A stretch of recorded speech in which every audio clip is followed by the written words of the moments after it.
कुछ बातें होती हैं जो अक्सर दिल में रह जाती है, कुछ कहानियाँ जो अक्सर कभी किसी ने पूछी ही नहीं। आई एम दिव्या और ये है मेरा शो अनहर्ड टेल्स पॉडकास्ट। सबसे पहले मैं अपने बारे में बता दूं, मैं एक माँ हूँ, एक प्रोफेशनल भी, पर सबसे पहले मैं एक इंसान हूँ जो ये जानने की इच्छा रखती है कि हर एक इंसान के पीछे, हर उनके एक मुस्कान के पीछे क्या कहानी छुपी हुई है। अनहर्ड टेल्स उन्हीं कहानियों का मंच है जहाँ कहानी सिर्फ सुनाई नहीं जाती, महसूस की जाती है। और अगर आपको भी लगता है कि दुनिया में सुनने के लिए सिर्फ न्यूज़ नहीं, फील करने के लिए कहानियाँ होनी चाहिए, तो ये सफ़र आपके लिए है। यहाँ पर हर एपिसोड आपको इंस्पायर करेगा, कभी हंसाएगा, कभी रुलाएगा, कभी सीखने के नई चीज़ें, नई बातें सिखा जाएगा। तो आप इस चैनल को सब्सक्राइब करें, देखें इस चैनल के हर एक एपिसोड को बारीकी से और हमारे साथ जुड़े रहें, क्योंकि ये आपको इंसान के जज्बात के साथ जोड़ देगा। अनहर्ड टेल्स में आप सभी का स्वागत है। By heart for heart. 4 वेद हैं, ये तो हम सब जानते हैं।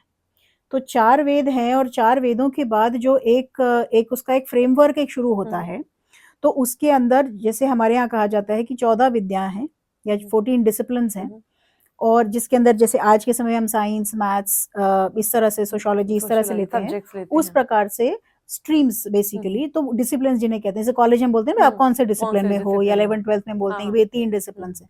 तो वो 14 डिसिप्लिन्स हैं जिनको 14 विद्या कही जाती है। और उसी के साथ जैसे 4 वेद हैं, ऐसे 4 उपवेद हैं, और फिर उसके बाद हर एक वेद के साथ उसके 3 या 4 कंपोनेंट्स हैं, जिसमें अलग अलग चीज के लिए एक जो है एक कंपोनेंट है जिसके अंदर आपको सब जो चीजें हैं वो विधि विधान कैसे करने हैं उसके बारे में नॉलेज है। दूसरा जो है उसमें कि उसमें किस किस चीजों की बात हुई है, कौन कौन से एलिमेंट्स की बात हुई है, उनको एक साथ क्लब किया है, उसकी बात है। तो बहुत ही ऑर्गेनाइज फैशन में इस तरीके से, जैसे उनको ब्राह्मण कहते हैं, अरण्यक कहते हैं। उसके बाद क्या होता है, वो बहुत ही नीश है, हर कोई जिसे समझ नहीं सकता, या उसको आपको एक वेद के लिए एक जीवन चाहिए होता है, एक लाइफ टाइम चाहिए होती है ऐसा, at least 28 years if you are really at the perfect stage of this thing, ऐसा कहा जाता है।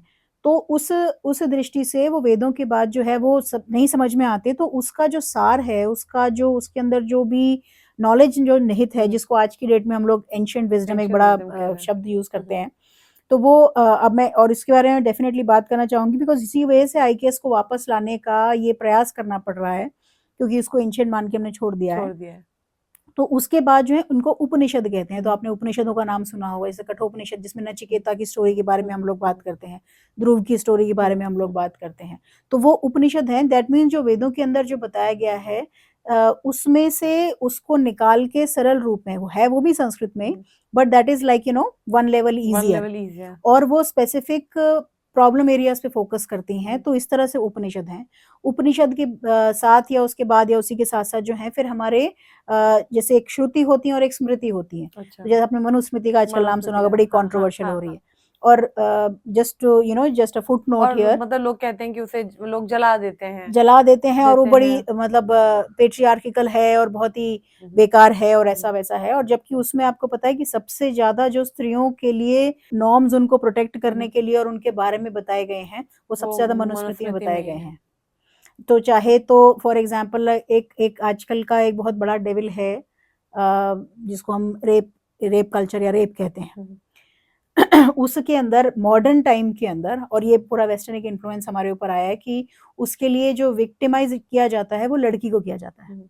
Ultimately even to prove that she has or has not been raped, उसका onus is on the girl.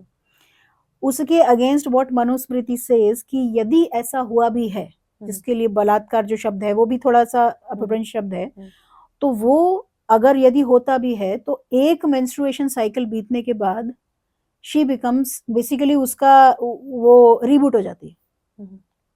तो there is no reason to feel any taboo around, even if unfortunately there is a girl और there is a woman who has been forcefully. और बहुत बार ऐसा होता है, हमने देखा है सोसाइटी में कि वो लड़कियां छुपी रहती है, उनको लगता है कि उनकी लाइफ बर्बाद हो गई, वो कभी दोबारा जीवन नहीं जी सकते, उनको रिबूट करने का टाइम नहीं मिलता है, और काफी टाइम तो वो छुप छुपा के पूरा जीवन व्यतीत करती, पूरी फैमिली बताना नहीं चाहती, सामने नहीं आते। तो ये काफी अच्छी चीज आप कह रहे हैं। आपने अभी ये जो पॉडकास्ट की एक सेक्शन देखा, वो सिर्फ एक झलक थी, पूरी कहानी अभी बाकी है। और अगर आपको लगता है कि ये कहानी, इस टॉपिक के बारे में आपको पूरा सुनना है, तो आप डिस्क्रिप्शन बॉक्स से मेरे लिंक को लेकर आप पूरे पॉडकास्ट को देख सकते हैं। इस फॉर्मेट को आसान बनाने के लिए हम ये नया सेगमेंट लेकर आए हैं, जहां हमने अपने बड़े पॉडकास्ट को छोटे छोटे क्लिप्स में बांटा है, ताकि आपके लिए इस टॉपिक के बारे में जानना, समझना, देखना आसान हो जाए।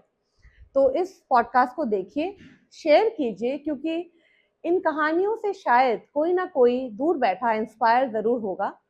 तो देखते रहिए मेरे अनहद टेल्स पॉडकास्ट को, सब्सक्राइब कीजिए। मिलते हैं अपने नेक्स्ट एपिसोड